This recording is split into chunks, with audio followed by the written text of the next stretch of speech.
मुग्धा और उसकी सास के बीच पूरा समय सास के किसी न किसी काम को लेकर मतभेद चलते ही रहते हैं। बहू, ओ बहू, जरा चाय बना दे। मुग्धा चाय लेकर आती है। ये लीजिए, और कुछ चाहिए? अरे नहीं, बस चाय पीने का मन था। जाओ, तुम दूसरा काम करो। चाय पीने के थोड़ी देर बाद सास दोबारा मुग्धा को आवाज लगाती है। अरे बहू रे, आओ बहू, जरा हलवा तो बना दे, मीठा खाने को मन हो रहा है। इसी तरह मुग्धा की सास पूरा समय कोई ना कोई काम बताकर उसे रसोई से बाहर तक निकलने नहीं देती। कभी चाय, कभी हलवा, कभी पानी तो कभी दूध, हर समय खाने को चाहिए, और उसके लिए अपने हाथ पर बिल्कुल नहीं हिलाने। परेशान किया हुआ है इन्होंने। सास की जबरदस्ती परेशान करने की आदतों से दुखी मुग्धा एक शाम सचिन के साथ अपने कमरे में बैठी हुई बात कर रही होती है। सुनो जी, मम्मी जी की ये जानबूझकर मुझे परेशान करने की फरमाइशों से मैं बहुत फ्रस्ट्रेट हो चुकी हूँ। पूरे दिन में 1 सेकंड का आराम नहीं मिलता। रसोई से बाहर कदम रखती नहीं कि बहू ये बना दे, बहुरी वो बना दे। अरे इनकी फरमाइशें चलती ही रहती है। अरे मुग्धा, माँ खाने की शौकीन है, पर उम्र हो चली है, खुद खाना नहीं बना सकती, इसलिए तुमसे बोलती है। अरे तो शौक भी उम्र देख कर रखने चाहिए ना। समझ में नहीं आता, हर समय फेविकॉल का जोड़ लगाए सोफे से चिपके बैठी रहती है। इतना सब डाइजेस्ट कैसे हो जाता है उन्हें? अरे तुम मेरी माँ से इतनी नफरत कैसे कर सकती हो?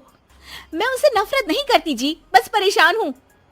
जहाँ मुग्धा अपने पति से ये सब बोल रही होती है, वहीं उसकी सास भी कमरे के बाहर दरवाजे से कान लगाए सारी बातें सुन रही होती है और अगली दोपहर रसोई में मुग्धा के पास जाती है। बहू, आज ना मेरा कुछ मसालेदार खाने का मन है। तो चाय बना दूं? मुझे बहुत पसंद है। अरे ना, ऐसा कर लिट्टी चोखा बना ले। और हाँ, जितना मसाला बातों में मिलाकर पति को सुनाती हो ना, सब्जी में भी वैसे ही डाला करो, खाना स्वादिष्ट बनेगा। सास की बात सुनकर मुग्धा हैरान रह जाती है। मतलब अब पूरा समय मुझ पर हुक्म चलाने के साथ बंद कमरे में हुई पति पत्नी की बीच की बातें भी सुनती है। अरे बात जब मेरी थी तो सुनने में क्या दिक्कत है? ये कहकर सास वहां से चली जाती है। अरे अब तो हद पार हो गई, इस तरह से तो ये मेरा जीना मुश्किल कर देंगी।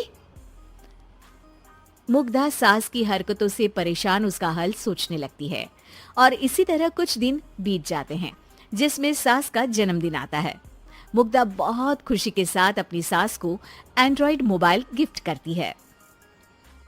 मम्मी, आपको सबसे बात करने के लिए बहुत दिक्कत होती है ना, कभी सचिन तो कभी मुझे बोलना पड़ता है, पर इस मोबाइल से आपको कोई दिक्कत नहीं होगी। एक जगह बैठे बैठे बहुत कुछ कर सकती हैं अब आप। मोबाइल देख सासू माँ खुश हो जाती है, पर उसे इस्तेमाल करना तो आता नहीं, इसलिए साइड में रख देती है। जिसे देख मुग्धा घर का सारा काम छोड़ मोबाइल सेट कर सास को इस्तेमाल करना सिखाने लगती है, जिसके बाद अब सास पूरा समय मोबाइल में ही लगी रहती है। हाय, जब से मम्मी को मोबाइल मिला है मेरी लाइफ में कितनी शांति आई है। अच्छा है, इसी तरह बिजी रहे तो मैं भी सुकून की जिंदगी जी पाऊंगी। अब मुग्धा जब मन करे काम करना, जैसा चाहे वैसा खाना बनाकर खाना, पूरा समय रिलैक्स और खुश रहने लगती है। क्या बात है, आजकल तुम बहुत चहक रही हो। अरे मम्मी जी से छुटकारा जो मिला है, अब ना फरमाइशें ना छुप छुप कर बातें सुनना। अच्छा, तो मोबाइल गिफ्ट करने की ये स्कीम थी।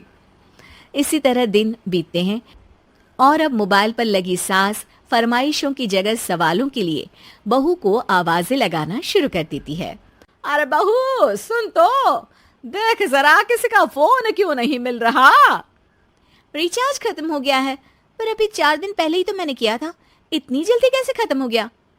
अरे मैंने कल तेरी कनाडा वाली मौसी सास से 3 घंटे बात की थी ना। क्या? इतना महंगा तो मोबाइल भी नहीं आया जितना महंगा इसका रिचार्ज पड़ रहा है। इसके बाद तो जैसे मुग्धा के दिन की 24 घंटे में से 20 घंटे सास के पास उनके मोबाइल रिलेटेड प्रॉब्लम सॉल्व करने की ड्यूटी ही बन जाती है। अरे मुग्धा, ये मोबाइल में अचानक तेरी मौसी सास की शक्ल क्यों दिखने लगी, और ये तो हिल भी रही है? मम्मी, ये गूगल डुओ का वीडियो कॉल है, इसमें आप बात करने के साथ एक दूसरे की शक्ल भी देख सकती हो। अच्छा, ये तूने मुझे पहले क्यों नहीं बताया? अब बताने के लिए पहले नहीं बताया। इसी बीच सचिन भी वहां आ जाता है और सास अपनी वीडियो कॉल में बिजी हो जाती है। क्यों, सास बहू में क्या गपशप चल रही है? इसे गपशप नहीं, दिमाग का दही होना बोलते हैं। पर तुम तो मम्मी को मोबाइल देकर बहुत खुश थी, फिर क्या हुआ? हाँ, उसका सुकून भी कुछ ही दिन मिला। अब घर के टंटे खत्म हुए तो मोबाइल की टिंग टिंग शुरू हो गई। देखो भाई, कुछ पाने के लिए कुछ खोना तो पड़ता है। आखिर तुमने मोबाइल अपने फायदे के लिए ही तो दिया है, तो फिर सवालों के जवाब भी देने पड़ेंगे, क्योंकि जब तक उनके हाथ में ये फुंथरू रहेगा, तुम्हारी लाइफ में प्राइवेसी और सुकून रहेंगे। कहने का मतलब है अगर इससे प्यार बढ़े तो दाग अच्छे हैं। अरे मुझे पहले दिन से ही पता है मोबाइल किस मकसद से दिया गया है। भूलो मत, इससे पहले मैं बातें ही सुनती थी। सास की ये बात सुनकर मुग्धा शॉक में और सचिन हंसता रह जाता है।